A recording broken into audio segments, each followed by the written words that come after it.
السلام علیکم ورحمۃ اللہ وبرکاتہ۔ ان الحمد للہ نحمده ونستعینه ونستغفره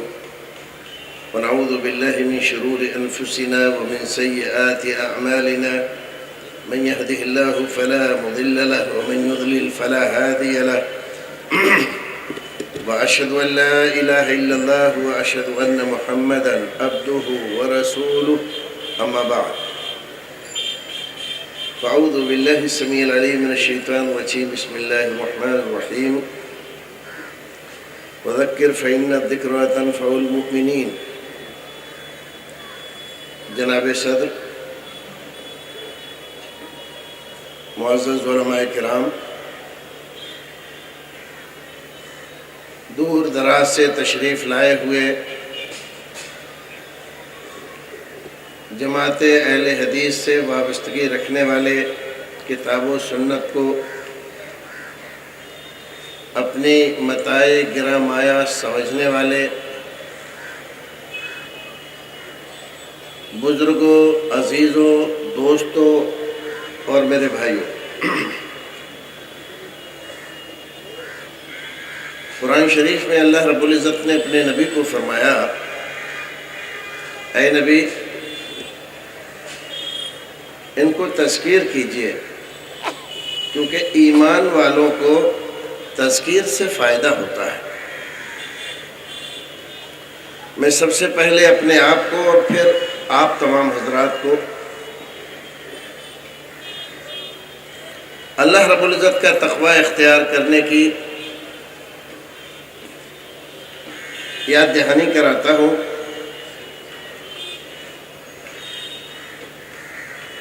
اس ہندوستان میں اسلام اگرچہ پہلی صدی ہی میں پہنچ گیا تھا، لیکن بعد کے اتوار میں علم کی کمی کے باعث فرقہ بندیوں نے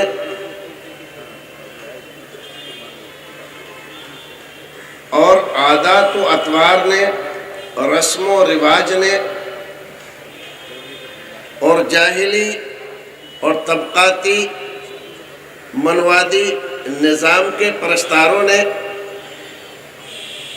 مسلمانوں کو بھی وہ تمام جہالتوں سے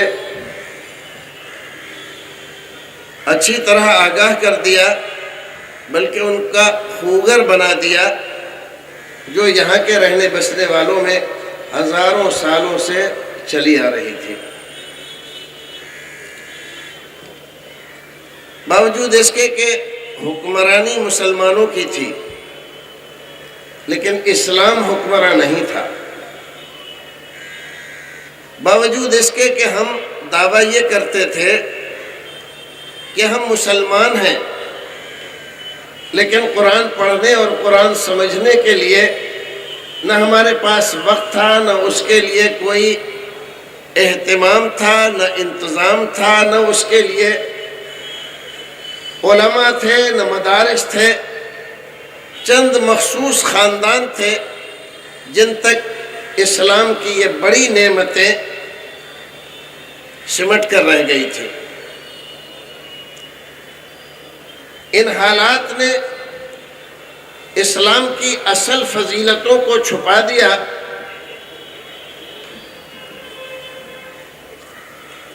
اور اسلام بھی کچھ ایسی صورتحال سے دوچار ہو گیا جس صورتحال سے یہاں کے ادیان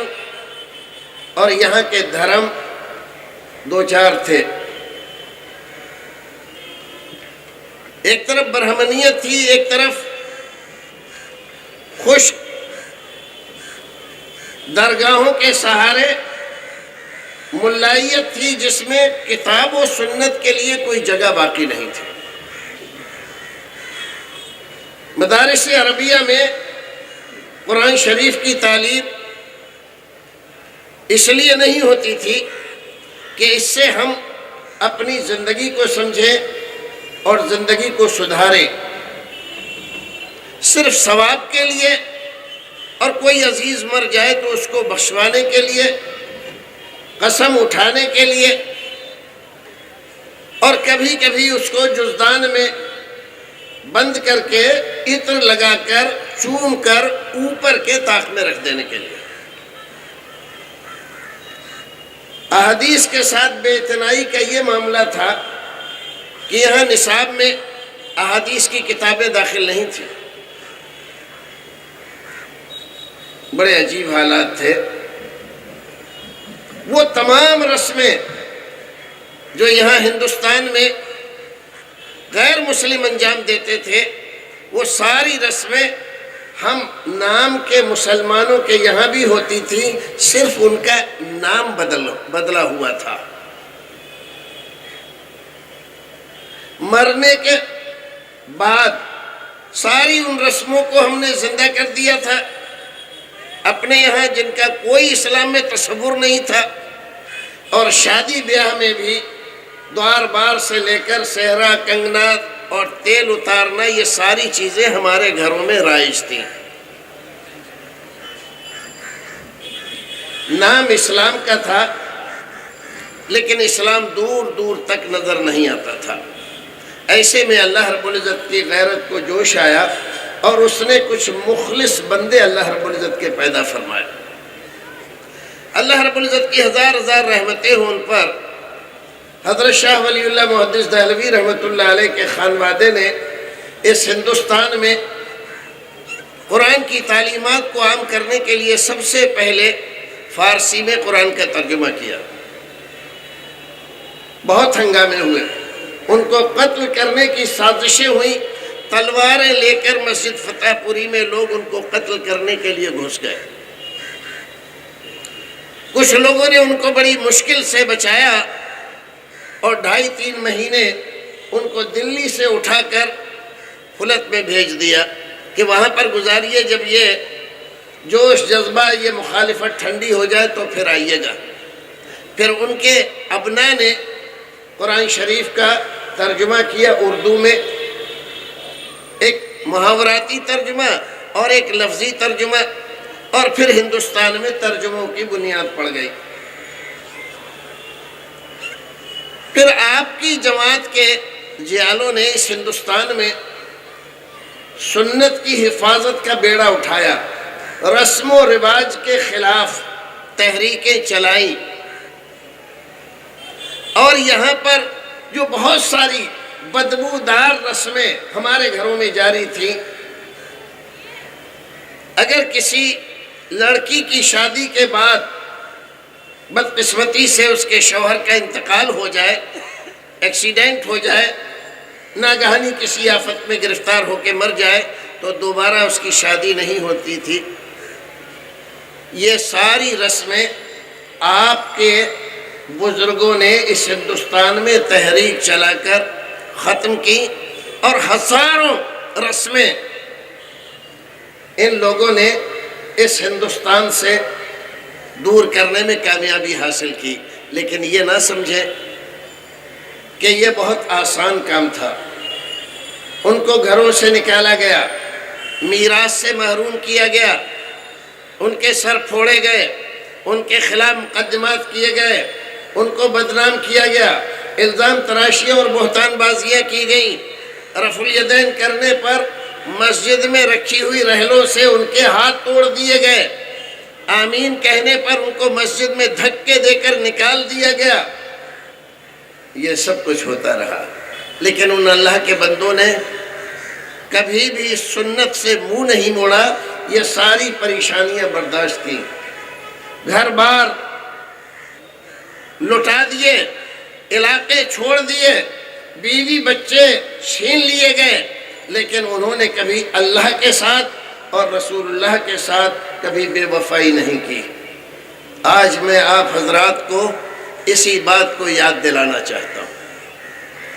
مسلک اہل حدیث کوئی فرقہ واری نام نہیں ہے۔ یہاں فرقہ بندیاں ہندوستان میں بہت زیادہ مضبوط ہیں، اور اس کا نتیجہ ہے کہ ہمارے خلاف، ہمارے اکابر کے خلاف ہمارے افراد کے خلاف شروع سے الزام تراشیاں، بہتان بازیاں اور بالکل 100% جھوٹے الزامات لگائے گئے۔ یہ نہیں، جب یہاں سے شیخ الکل فی الکل میاں محمد سید نذیر حسین محدث دہلوی رحمۃ اللہ علیہ حج کے لیے تشریف لے گئے تو یہیں کے عوام نے نہیں، علماء کے ایک گروہ نے ان کا پیچھا کیا۔ پہلے تو ہندوستان ہی میں ان کو مارنے کی پلاننگ کی، لیکن جب وہ پہنچ گئے حجاز تو وہاں پر ان کے خلاف جھوٹے بیانات، الزام تراشیاں، بہتان بازیاں کر کے ان کو گرفتار کروایا۔ اور جب عدالت میں پیشی ہوئی شریف مکہ کے سامنے اور جب حقیقت کھلی تو اس نے اعتراف کیا کہ ان لوگوں کے بہکانے سے ایسا ہو گیا، معافی مانگی اور باعزت بری ہو کر وہ یہاں ہندوستان میں آ گئے۔ یہ ساری باتیں نئی نہیں ہیں، پہلے بھی ہوتی تھی، آج بھی ہو رہی ہے اور ہوتی رہیں گی۔ ابھی جو پارلیمنٹ میں آپ کے خلاف جو کچھ بیان بازی ہوئی ہے یہ اچانک نہیں ہے، یہ اس تسلسل کا حصہ ہے، لیکن ہمارے اکابر نے ان الزام تراشی اور بہتان بازیوں کا کبھی بہت زیادہ نوٹس لے کر ہنگامے نہیں کیے، کبھی فریادیں نہیں کی، کبھی جوابی حملے نہیں کیے، اور ہم انشاءاللہ اس پر قائم رہیں گے، کیونکہ ہم اسلام کے ماننے والے ہیں، اس اسلام کے جس کو محمد رسول اللہ لے کر آئے تھے، جو اسلام قرآن میں ہے، جو اسلام صحیح احادیث میں ہے۔ اور آج دیکھو یہ تمہارے اکابر، تمہارے علماء کا مسلسل محنتوں اور کوششوں کا حاصل ہے کہ آج فریق مخالف بھی اور تمام فرقوں میں جو کبھی حدیث کا حوالہ نہیں ذکر کرتے تھے، حدیث کا نام نہیں لیتے تھے، بلکہ کتابوں میں یہ تک لکھا ہوا ہے کہ حدیث پیش کرنے پر خواجہ نظام الدین ولی رحمۃ اللہ علیہ سے اس زمانے کے قاضی نے کہا، تو مرد مقلدی، تو راز حدیث چیکر، قول ابو حنیفہ بیار، حدیث پیش مت کرو، امام ابو حنیفہ کا کوئی قول پیش کرو۔ یہ حال تھا ہندوستان کا۔ آج الحمدللہ ہماری مسلسل کوششوں کی وجہ سے، علماء کرام کی مسلسل کوششوں کی وجہ سے کتاب و سنت کی سربلندی عام ہو رہی ہے، اور وہ بھی مجبور ہیں اس بات پر کہ کتاب و سنت کا حوالہ دیں اور حوالے سے بات کریں، چاہے وہ ضعیف ہو، منکر ہو، معضل ہو، کیسی ہی گری پڑی حدیث ہو، لیکن حدیث کے حوالے سے ہی بات کی جاتی ہے۔ یہ کس کی محنتوں کا نتیجہ ہے؟ ہمارے علماء کی۔ آپ سے درخواست ہے، اسلام سے حقیقی محبت کرنا سیکھیے، اللہ کی وحدانیت کو اچھی طرح سے سمجھیے اور اپنے بھائیوں کو سمجھائیے، رسول اکرم سے سچی محبت کیجئے، اور آپ ہی سچی محبت کرتے ہیں کہ آپ رسول اکرم کی سنتوں پر عمل کرتے ہیں اور اس راستے میں ہر اذیت اور پریشانی کو برداشت کرتے ہیں۔ آپ کے علاوہ کوئی نہیں، نام جتنا بھی لے لیں، لیکن سنت پر عمل کرنے کا جب معاملہ آتا ہے تو بہت سارے افراد اور شخصیات کی طرف چلے جاتے ہیں اور رسول اکرم کو اکیلا چھوڑ جاتے ہیں۔ بھائیو عزیزو، اسلام جو دین ہے نہایت سادہ ہے، لیکن یہ ہر وقت یہ بتاتا ہے اپنے ماننے والوں کو دنیا کی بے ثباتی پر نظر رہے، آخرت کی کامیابی تمہارا سب سے بڑا مقصد رہے۔ دنیا چند دن کی ہے، ختم ہو جائے گی، لیکن وہ زندگی جو اس کے بعد آنے والی ہے وہ ہمیشہ رہے گی، اس کو بنانے کی کوشش کرو، اپنے گھر کا نظام درست کرو، بچوں کی تعلیم و تربیت کا خیال کرو، اپنے علماء کی بات سنو، مانو، تعظیم کرو، اکرام کرو۔ یہ علماء انبیاء کے وارث ہیں، ہمارے نبی کے سچے وارث یہی ہیں۔ اگر ان کی تعظیم میں اور ان کی شان میں اگر کوتاہی ہوئی تو یہ رسول اکرم صلی اللہ علیہ وسلم کے وارثوں کی شان میں کوتاہی ہوگی۔ تمام علماء کا، تمام محدثین کرام، امامان دین، ہمارے امام ہیں، حضرت امام بخاری سے لے کر آخری محدث تک، اور امامان دین میں حضرت امام ابو حنیفہ رحمۃ اللہ علیہ سے لے کر آخری امام تک مجتہد جو گزرے ہیں، ان تمام سے محبت، یہ ہمارے مسلک کی سب سے بڑی اور نمایاں خصوصیت ہے۔ ہم تعصب کا شکار نہیں ہیں کہ ایک کو پکڑ لیا باقی کو چھوڑ دیا، ہم ایسا نہیں کرتے۔ یہ چاروں امام ہی نہیں، ہزاروں امام ہمارے ہیں، اور جب یہ قرآن و سنت کے مطابق بات کہتے ہیں تو ہم اس کو اپنے سر آنکھوں پر رکھتے ہیں اور اس کے ساتھ اپنی زندگی گزارنا اپنی سعادت سمجھتے ہیں۔ تو علماء کرام کا احترام، اپنے بھائیوں کا احترام، جو کچھ بھی ہمارے خلاف کہا جا رہا ہے اس میں ہماری کوتاہیوں کو کچھ دخل ہے۔ اگر آپ جواب دیتے ہیں تو اخلاق کا پہلو آپ کے پیش نظر رہے، آپ اخلاق سے نہ گر جائیں، سنجیدہ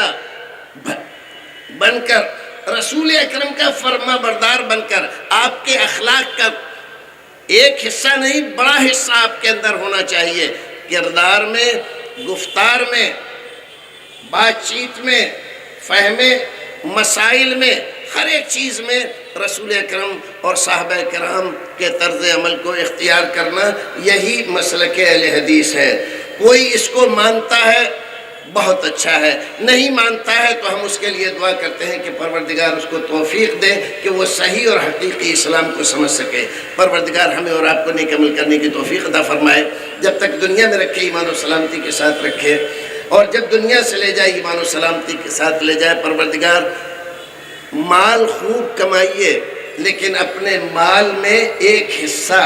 اللہ کے راستے میں خرچ کرنے کے لیے مختص کیجئے تاکہ دین کے تمام کام اچھی طرح سے چلتے رہیں، اور جس کو ہم نے بڑا مانا ہے، امیر مانا ہے، اس کی اطاعت و فرما برداری کو اپنے دین کی سلامتی کے لیے ضروری خیال کیجئے۔ پروردگار ہمیں اور آپ کو نیک عمل کرنے کی توفیق عطا فرمائے۔